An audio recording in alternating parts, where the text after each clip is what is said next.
प्रिय छात्र छात्राओं कैसे हैं।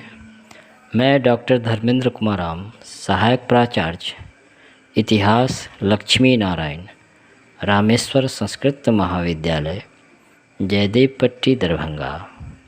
मैं आज ऑनलाइन टीचिंग के माध्यम से शास्त्री प्रथम खंड के छात्र छात्राओं के लिए प्राचीन भारतीय इतिहास के अंतर्गत वैदिक काल के धार्मिक विचारों और उसके कर्मकांडों के किस तरह से विकास हुआ उसके संदर्भ में हम लोग आगे की कड़ी में चर्चा करेंगे।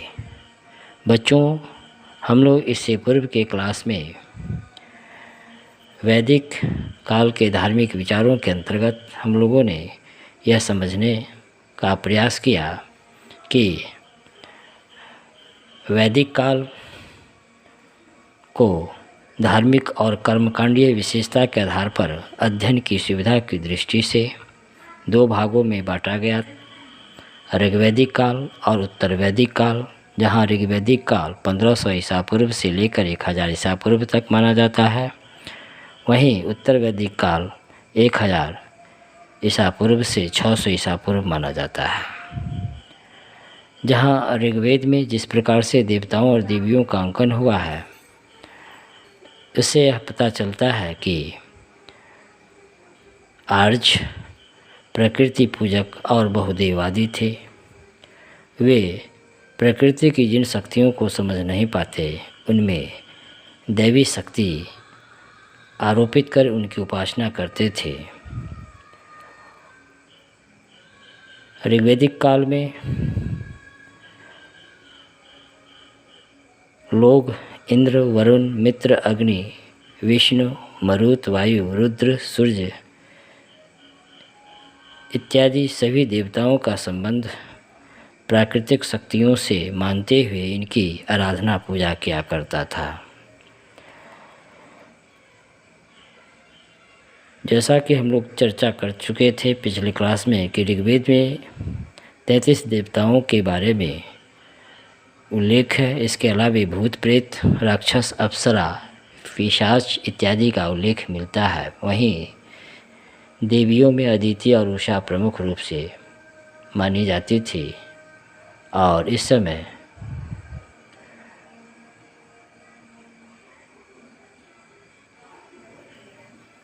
लोग प्रकृति पूजक मुख्य रूप से होते थे। लेकिन उत्तर वैदिक काल में हम देखते हैं कि धार्मिक जीवन में, धर्म के क्षेत्र में बहुत सारे महत्वपूर्ण परिवर्तन आया।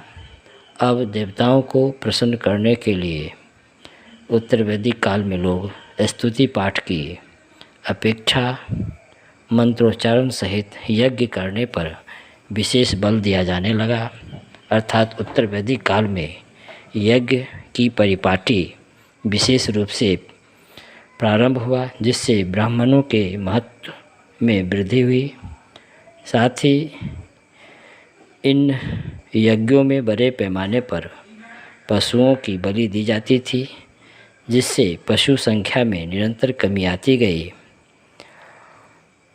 उत्तर वैदिक काल में जो प्रमुख यज्ञ थे, जैसे अश्वमेध, राजसूय, वाजपेयी, ये तमाम, जैसे अश्वमेध राजा अपने साम्राज्य विस्तार के लिए तथा वाजपेयी भी साम्राज्य विस्तार के लिए, और राजसूय राजा जब अपनी राजगद्दी पर बैठता था, राज सिंहासन पर बैठता था, तो उस समय भी यज्ञ किया जाता था। उत्तर वैदिक काल की धार्मिक जीवन की दूसरी जो धारा थी, वह उपनिषदीय अद्वैत सिद्धांत के रूप में प्रकट हुई, जो ब्राह्मणों के कर्मकांड पर एक गहरा चोट माना जाता था।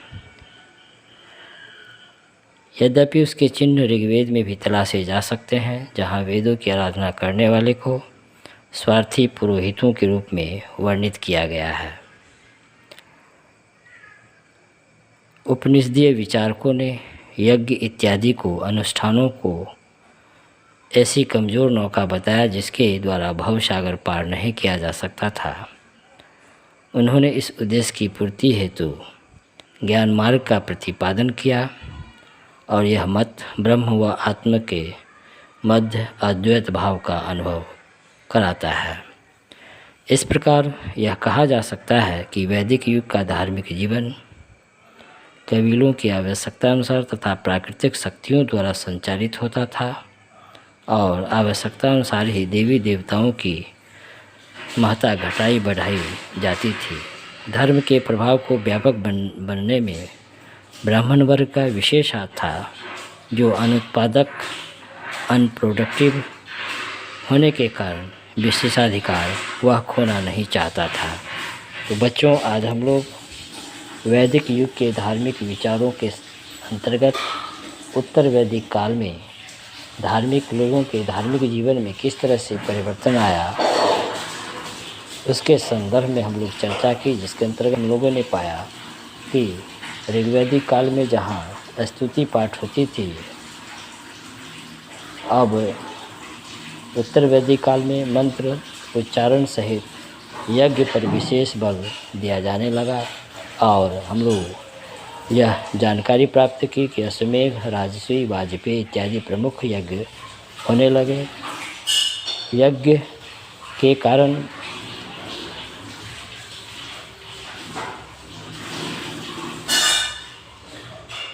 ब्राह्मणों का समाज में उसका महत्व बढ़ा,